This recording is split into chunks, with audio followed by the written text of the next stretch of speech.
So, aku udah siap. Ini masker, ini maskernya FFP Dry. Ini kencang banget loh, dan nggak bisa nafas. Terus aku mau masuk dalam, aku sekitar 3-4 jaman baru keluar lagi. Di dalam aku nggak bisa minum dan aku juga nggak bisa ke toilet. Oke teman-teman, kita doanya semoga semuanya ini selesai. Saat ini di tempat aku sudah ada 5 orang yang sudah terinfeksi. Jadi 3 seorang dokter, yang 2 seorang perawat.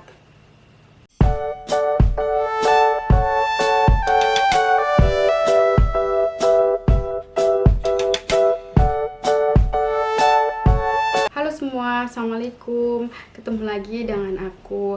Semoga kalian di sana baik-baik saja dan selalu sehat walafiat. Di video kali ini aku akan bercerita bagaimana aku dan tim aku menangani pasien positif COVID-19 di Jerman. Dan apa saja yang dilakukan dan apa aja mas namanya atau pelindung diri kita yang kita gunakan. Jangan di skip, tonton terus videonya sampai selesai. Kalian tahu sendiri, Jerman saat ini berada di peringkat kelima dari Amerika, Italia, Spanyol, dan Frankreich. Saat ini penduduk Jerman yang terinfeksi virus corona itu sekitar 130.072 orang. Dan yang sehatnya 57.259. Kemudian total semua yang meninggal di Jerman saat ini 3.194. Jadi alhamdulillah banget, walaupun di sini banyak banget yang terinfeksi, yang meninggalnya itu mungkin nggak ada 5%-nya. Kalian pasti tahu ya, di Indonesia juga sekarang udah lagi jadi di Indonesia sekarang juga sudah lagi sangat parah banget ya, pegawai medis, para medis sudah sangat kewalahan, dan juga banyak yang beberapa yang sudah meninggal. Aku juga berdoa untuk Indonesia dan petugas-petugas medis yang ada di sana, semoga mereka selalu kuat dan bisa menjalani hari-harinya, dan semoga pandemi ini cepat berakhir dan kita menikmati kehidupan normal seperti semula. Jadi sejak tanggal 14 Maret ditentukan bahwa rumah sakit di mana aku tugas akan dijadikan rumah sakit untuk pasien corona. Bagaimana dengan APD yang kita kenakan? Jadi APD yang kita kenakan itu adalah baju untuk khusus isolasi. Jadi kita pakainya dua kali double gitu. Kita pakai Mundschutz. Jadi pakai maskernya yang FFP2, FFP2 dan FFP3.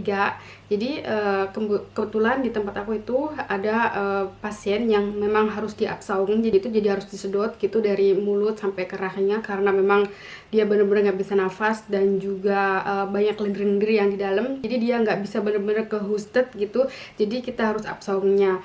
Nah kalau kita apsaung kita harus memakai masker yang FFP3 itu.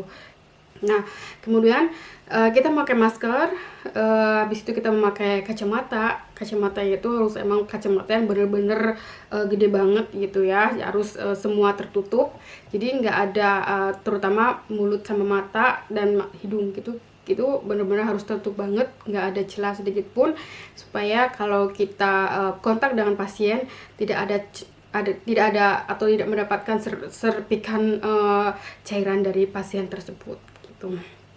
Setelah itu kita memakai pelindung kepala, jadi itu seperti jilbab ya, seperti kerudung, jadi kita masukkan aja langsung dan itu udah tertutup semua gitu sampai bawah, dan karena kita udah pakai kacamata dan sudah pakai masker, jadi itu udah sangat baik, terlindungi banget.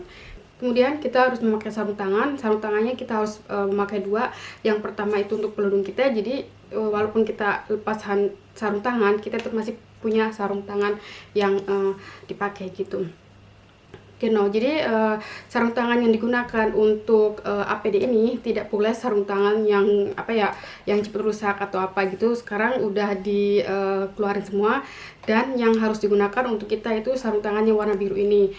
Dan juga ada warna lain, pokoknya khusus untuk infeksius gitu ya, untuk yang bener-bener penyakit yang menjangkit atau menular ke orang lain. Nah, setelah itu kita juga harus pakai pelindung untuk kaki, untuk sepatu gitu.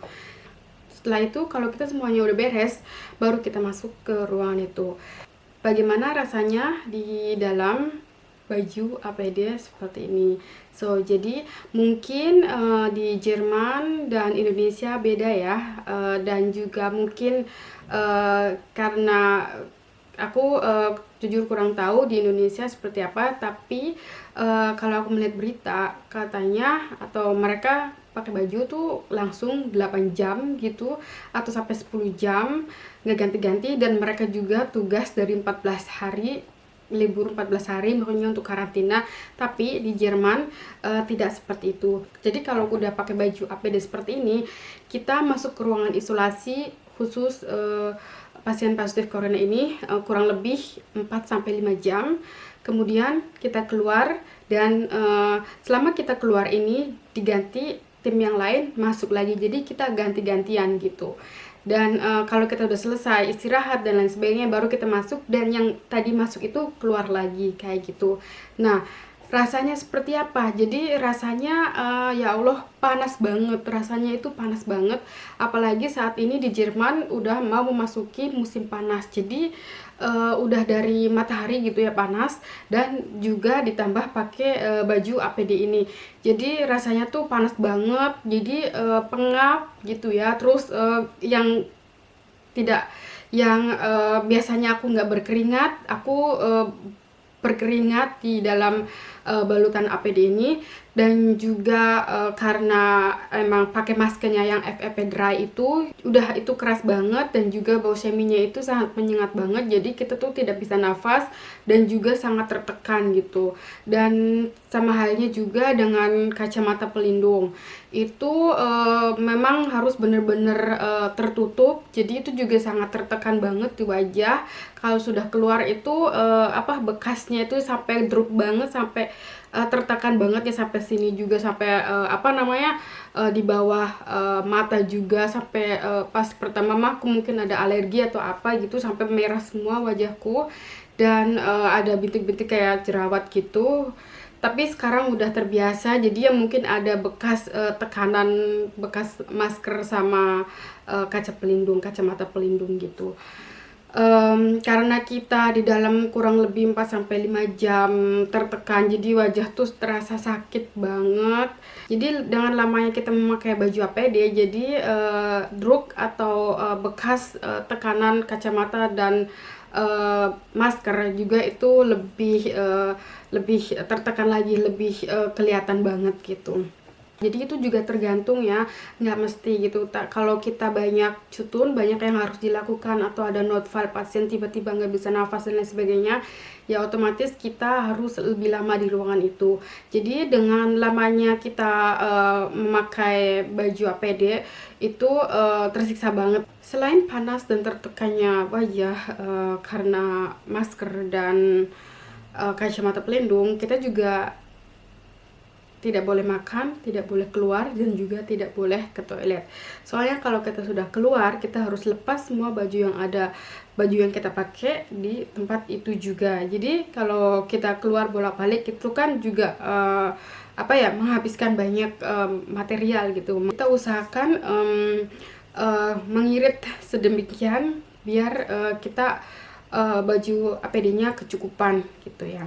Jadi kalau sudah sekitar 5 jam, kalau semuanya sudah kita kerjakan, baru kita bisa keluar, dan tim yang lain baru bisa masuk.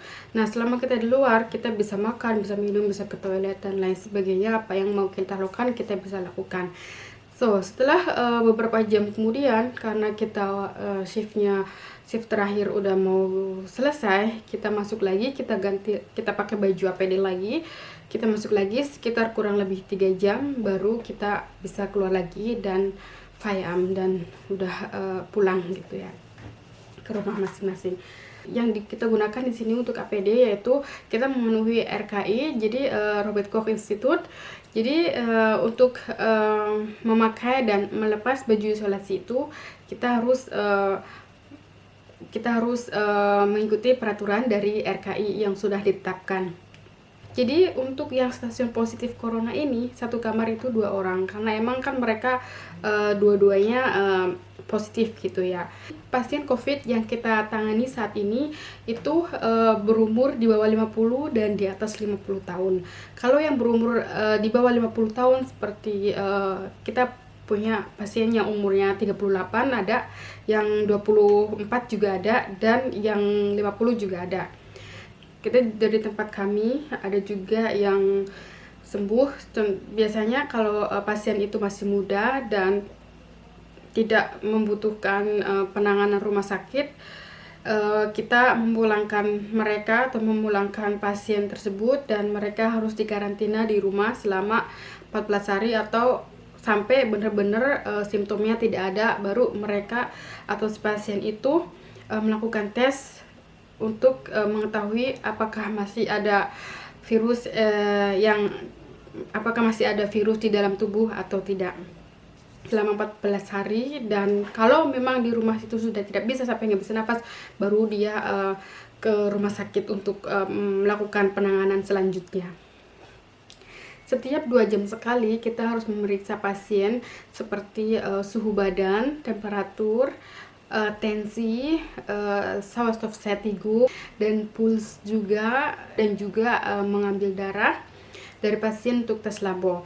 Dan untuk pasien juga kita melakukan tes untuk COVID corona setiap 7 hari atau 1 minggu, apakah si pasien ini masih terjangkit atau tidak. Apa saja yang diderita pasien gejalanya? Jadi pasien yang sudah terkena COVID corona ini, mereka batuk kering, dan di dalamnya itu berdahak. Mereka nggak bisa gehustet, nggak bisa dibatukin, dikeluarin, dan mereka juga panas, demam juga, dan sakit kepala yang diderita pasien di tempat aku yang mengidap atau yang terjangkit COVID-19 ini.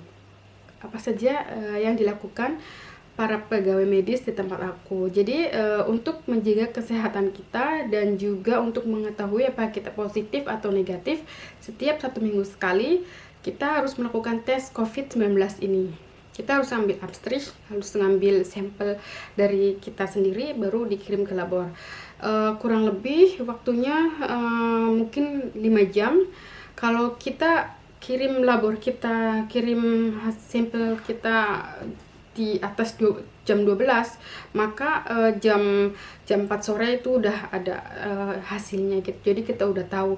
Dan untuk mengetahui aku atau kita negatif atau tidak, tim dari Arbeitsmedizin akan menelepon kita kalau kita positif. Tapi kalau negatif, maka kita nggak dapat telepon dari Arbeitsmedizin gitu. Di tempat kita, kalau kita merasa sakit, merasa demam, merasa tidak enak badan, kita tidak boleh bekerja. Jadi harus tim lain yang masuk menggantikan tim kita. Saat ini di tempat aku sudah ada 5 orang yang sudah terinfeksi. Jadi 3 seorang dokter, yang 2 seorang perawat. Jadi walaupun kita tutup sedemikian rupa gitu ya, semuanya sudah tertutup, ya wallahu alam gitu ya, virus bisa menempel ke diri kita. Jadi buat kita semua tim medis, kita harus berhati-hati dan juga jaga kesehatan kita. Itu tuh virus kita tidak bisa melihat, tetap aja itu bisa kita terinfeksi gitu. Cuman kita tuh mungkin saat ini tergantung waktu ya, pasti bakalan wallahu alam lah. Semoga aja sampai saat ini alhamdulillah aku masih negatif. Aku sudah beberapa kali dites dan aku masih bebas, makanya masih negatif dari COVID-19. Ya perasaan aku waktu itu sedih ya, sedih banget, hancur gitu. Aku nggak tahu mau ngomong apa dan aku juga nggak bisa berpikir sama sekali. Jadi menyatakan rumah sakit kita bakal jadi rumah sakit untuk menangani pasien positif corona. Jadi itu tuh shock banget buat kita tuh. Tapi selain itu juga kita apa namanya, bangga ya, kita bisa menolong sama gitu ya, kita bisa mengobati juga para pasien itu dan kita juga bisa menyemangati mereka. Jadi buat teman-teman, tolong selagi kalian masih sehat, jangan sering-sering ketemu sama orang lain. Kalian tidak tahu mereka habis ketemu sama siapa dan mereka habis dari mana. Dan usahakan kalian tetap sehat, banyak makanan-makanan yang bergizi, buah-buahan, sayur-sayuran, juga usahakan minum vitamin C itu. Dan itu aja sih dari aku, semoga kalian baik-baik saja. Ya, bagaimana reaksi orang tuaku setelah mereka tahu aku di sini menangani pasien positif corona?